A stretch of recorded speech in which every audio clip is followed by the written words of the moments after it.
last night I forged out a couple chef knives and they ended up humongous. I got a little carried away when I was forging in the bevels, but have them in the acid to pickle all night, get the scale off, and I'm gonna reprofile them so they're a little more manageable because they're like 2.5 inches at the heel and they're just bigger than I want them to be right now. So off to the grinder.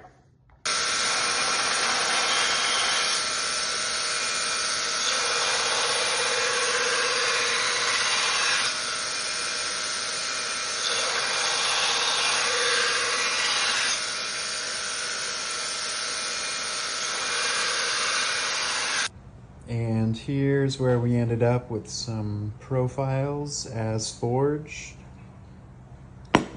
and cleaned up a bit.